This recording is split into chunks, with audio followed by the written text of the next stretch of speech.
तो गाइस मैं हूं अंकित और आप देख रहे हैं रेस्टिंग फैंस नेटवर्क। शुरू करेंगे अपनी बात को वीडियो को हम लोग सबसे पहले जेकब फाटू से। जेकब फाटू पिछले कुछ टाइम से डब्ल्यूडब्ल्यूई से एब्सेंट है बिकॉज ऑफ इंजरी। जेकब फाटू ने ऑफ लिया था एंड अब जेकब फाटू के कमबैक को लेकर नई अपडेट आ चुकी है निकल के सामने एंड डब्ल्यूडब्ल्यूई के क्या प्लान्स है ये भी मैं आपको बता देता हूं। पर bodyslam.net WWE wants Jacob Fatu to have a breakthrough year in 2026 which was set to begin gradually before he had to undergo dental surgery.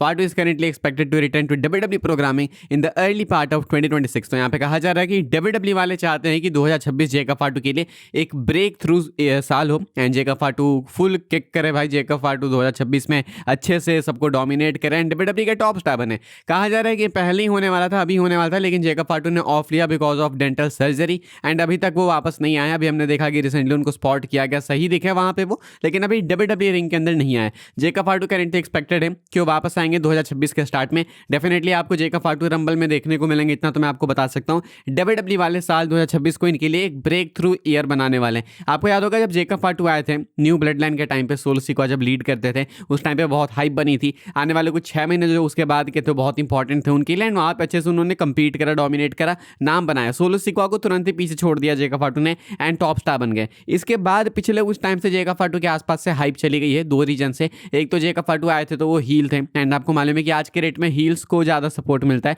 Face superstars उतने नहीं चमकते जब तक कि वो जॉन सीना या कोडी रोड्स लेवल के face ना हो।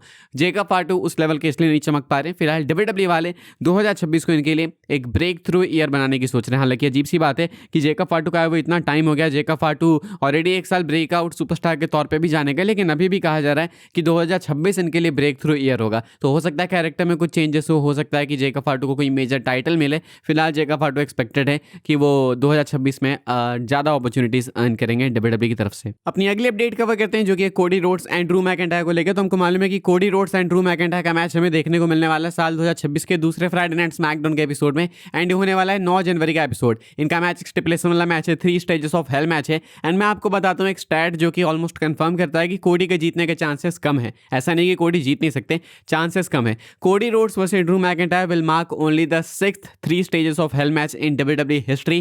Interestingly, the babyface has only won once in the history of the match type, that being John Cena इन 2013। कहा जा रहा है कि Cody Rhodes and Drew McIntyre का जो 3 स्टेजेस ऑफ हेल मैच होने वाला है ये WWE हिस्ट्री का सिर्फ 6वां मैच होने वाला है। यानी कि इससे पहले सिर्फ 5 बार ये 3 स्टेजेस ऑफ हेल मैच हुआ है WWE हिस्ट्री में। लास्ट टाइम अगर कोई बेबी फेस जीता था तो वो जॉन सीना थे जिन्होंने 2013 में जीता था। इसके अलावा 5 में से 4 मैचेस सारे के सारे हील सुपरस्टार्स ने जीते हैं। तो अगर कोडी मैकिंटायर के मैच में इन स्टैट्स के अकॉर्डिंग ज़्यादा चांसेस है, प्रोबेबिलिटी है किसी की, तो मैकिंटायर की है बिकॉज मैकिंटायर एक हील है। लेकिन एक चीज़ यहाँ पे ये भी है, जॉन सीना जीते क्योंकि वो फेस थे एंड कोडी रोड्स WWE के लिए नेक्स्ट जॉन सीना है। WWE वाले उनको रिप्लेसमेंट के तौर पे देखते हैं। तो क्योंकि जॉन सीना इकलौते ऐसे सुपरस्टार है जो कि जीत चुके हैं 3 स्टेजेस ऑफ हेल मैच, तो मुझे लगता है कि शायद इस कारण से कोडी को जीताने का भी सोचा जाए कि कोडी सीना दोनों के नाम पे रिकॉर्ड आ जाएगा तो दोनों को लोग सेम तराजू में तोलेंगे। हालांकि ये सही चीज़ नहीं है, मैकिंटायर के लिए जीतना काफ़ी नेसेसरी है। स्टैट्स के अकॉर्डिंग देखें तो ज़्यादा प्रोबेबिलिटी मैकिंटायर की है। बेटिंग ऑड्स जब आएगी तो मैं आपको बता दूंगा। फिलहाल कोडी रोड्स ऐसे स्टैट्स के मामले में तो अंडरडॉग बन के इस मैच में एंटर करने वाले हैं। आगे बढ़ते हम लोग बात करते हैं ब्रॉन स्ट्रोमन की। क्या स्ट्रोमन एक बार फिर से WWE के अंदर वापस आने वाले हैं? पता नहीं भाई कितनी बार ये चीज़ हो चुकी है। कई बार स्ट्रोमन को फायर किया गया, कई बार वो वापस आए, फिर रिलीज़ किया गया, फिर आए एंड अभी WWE वालों ने YouTube पे एक वीडियो पोस्ट की है जिसको देखने के बाद काफ़ी सारे लोग काफ़ी ज़्यादा ही एक्साइटेड हो गए हैं कि क्या ब्रॉन स्ट्रोमन WWE के साथ साइन कर चुके हैं, क्या स्ट्रोमन वापस आ चुके हैं। वीडियो क्या है, WWE ने एक्चुअली ब्रॉन स्ट्रोमन के न्यू शो की क्लिप शेयर की है। मैंने आपको कुछ समय पहले, कुछ महीनों पहले अपडेट बताई थी कि स्ट्रोमन का एक शो आया है US नेटवर्क के ऊपर जो कि एक ईटिंग शो है, खाने पीने का शो है एंड यहाँ पे ये शो बहुत सक्सेसफुल है। WWE ने इसकी ही एक 21 मिनट की क्लिप पोस्ट की है एंड फैंस को लगता है कि क्योंकि WWE ने अपने चैनल से ये वाली क्लिप पोस्ट की है तो पॉसिबली एक रिटर्न टीज हो सकता है एंड डेफिनेटली सेंस भी बनाता है क्योंकि अगर स्ट्रोमन WWE के साथ कॉन्ट्रैक्ट में नहीं है, किसी दूसरी कंपनी में भी नहीं है एंड उनके मैच की भी कोई वीडियो नहीं है, तो WWE वाले आखिर क्यों यहाँ पे पोस्ट कर रहे हैं उनका कॉन्टेंट एंड वो भी वो कॉन्टेंट जो कि उनका एक बिल्कुल अलग शो है जिसका WWE से कोई भी लेना देना नहीं है। मैं आपको कुछ महीने पहले की अपडेट फिर से बताना चाहूँगा। वहाँ पर मैंने आपको बताया था कि स्ट्रोमन का जो ये शो है वो ज़्यादा बेटर परफॉर्म कर रहा है USA पे एंड USA पे फ्राइडे नाइट स्मैकडाउन भी है। हमको मालूम है स्मैकडाउन के हालात बहुत ही बेकार है, 1 मिलियन भी मुश्किल से ये लोग टच कर पाते हैं। 2 बहुत ही ज़्यादा लो रेटेड एपिसोड्स इन्होंने इसी साल में दिए हैं। स्मैकडाउन से ज़्यादा बेटर इनका ब्रॉन स्ट्रोमन का शो जा रहा है। कहा जा रहा है कि WWE वाले इस शो पे बहुत ही करीब से नजरें करा के बैठे हुए थे एंड WWE वाले इवन ये भी कंसिडर कर रहे थे कि अगर ये शो ऐसे ही चलते रहेगा तो शायद हम लोग वापस से स्ट्रोमन को साइन कर ले बिकॉज उनकी हाइप अभी बन रही है इस शो के कारण। ऐसे में शायद इसीलिए WWE वालों वालों ने इस चीज़ को पोस्ट किया है अपने यूट्यूब चैनल पे। शायद हो सकता है कि स्ट्रोमन को लाने की सोच रहे हैं, शायद हो सकता है यूएस नेटवर्क के साथ में कोई तो पार्टनरशिप हुई है, तो चांसेस हैं डेफिनेटली इस वीडियो के बाद कि स्ट्रोमन का कमबैक हो। अगर कोई नॉर्मल मैच होता तो कोई फ़र्क नहीं पड़ता, लेकिन ये सिर्फ इस शो की क्लिप इन्होंने पोस्ट की है, तो ये हिंट है कि डब्ल्यूडब्ल्यू वाले उस शो को मेजर समझते हैं एंड हो सकता है कि वहाँ उस शो के कारण स्ट्रोमन को वापस से साइन किया जाए। हम लोग अगली अपडेट कवर करते हैं जो कि क्रिस जेरिको को लेकर। तो सुबह में मैंने आपको क्रिस जेरिको को लेकर एक बहुत ही मेजर अपडेट बताई, एक पर्टिकुलर वीडियो बनाई बिकॉज बहुत सारी अपडेट्स थी जेरिको को लेकर। वहाँ पे मैंने आपको बताया कि मात्र 3 दिन के अंदर जेरिको का AEW कॉन्ट्रैक्ट खत्म होने वाला है। अब आज तो मान लो 29 हो गया, 30-31 इंडिया के अकॉर्डिंग 2 ही दिन बच रहे हैं। 2 दिन बाद ये बन जाएंगे फ्री एजेंट। डब्ल्यूडब्ल्यू वाले बहुत टाइम से डिस्कशन में है, इनको साइन करने की कोशिश है। अब एक्सपेक्टेड रिटर्न डेट क्या है वो मैं आपको बता देता हूँ। फिलहाल एक्सपेक्टेड है कि 2026 के पहले ही मंडे नाइट रॉ में आपको देखने को मिलेंगे। जो नेटफ्लिक्स का पहला शो हुआ था पिछले साल, उसकी ये फर्स्ट ईयर एनिवर्सरी होने वाली है एंड ये स्ट्रेंजर थिंग्स थीम्ड एपिसोड भी होने वाला है। साल का पहला एपिसोड भी है, तो सब कुछ साथ में ही है।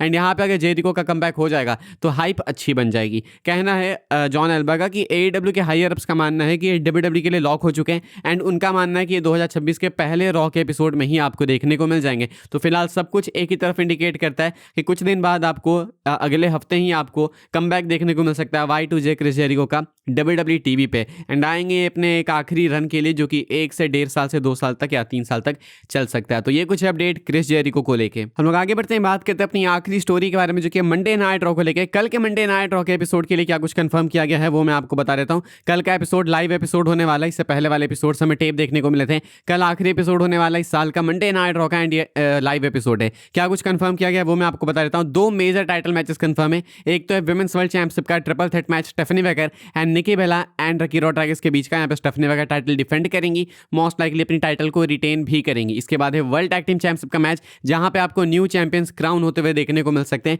Usos versus AJ Styles and Dragon Lee का मैच है जहां पे Dragon Lee and AJ Styles defend करने वाले हैं अपनी टाइटल को अगेंस्ट द ऊसोज। ऊसोज का कमबैक हुआ है, जे जिमी साथ में आ चुके हैं टैग डिवीजन में। मुझे लगता है इनको टाइटल यहाँ पे दे दी जाएगी एंड ये बन जाएंगे world tag team champions. Austin theory versus Rey Mysterio का मैच आपको देखने को मिलेगा। ऑस्टिन थ्योरी ने पिन किया था रे मिस्टीरियो को पिछले हफ्ते के टैग मैच में, तो इसलिए इनका सिंगल्स मैच होगा एंड आई बिलीव यहाँ पे ऑस्टिन थ्योरी जीतेंगे। एंड विजन को एडवर्टाइज किया गया कि वो शो को ओपन करने वाले, CM पंक भी होने वाले शो में। तो डेफिनेटली आपको कल का शो एक मजेदार शो देखने को मिल सकता है। ऑस्टिन थ्योरी का सिंगल्स मैच अच्छा है, विजन का सेगमेंट है, CM पंक का सेगमेंट है। 2 मेजर टाइटल मैचेस है, Stephanie Vaquer Nikki Bella Raquel Rodriguez का ट्रिपल थ्रेट मैच एक बैंगर हो सकता है। Usos AJ Styles and Dragon Lee का भी मैच बहुत अच्छा हो सकता है। एंड ऊसोज अगर चैंपियन बनेंगे तो बहुत ही अच्छा मूव होगा बिकॉज वर्ल्ड टैग टाइटल बहुत ज़्यादा रेलेवेंट हो जाएगी। ऊसोज के पास जब भी टाइटल आती है तो धमाल मचता है। फिलहाल इस वाली वीडियो के लिए यही सारी अपडेट्स थी। आई होप सबको इन्फॉर्मेशन मिली हो। मिले तो वीडियो को लाइक कीजिएगा, शेयर कीजिएगा, सब्सक्राइब कीजिएगा चैनल को, ताकि आने वाले टाइम के अंदर आपको ऐसे ही WWE के अपडेट्स वगैरह सबसे पहले देखने को जानने को मिलते रहे। फॉलो कर सकते हैं आप लोग मुझे इंस्टाग्राम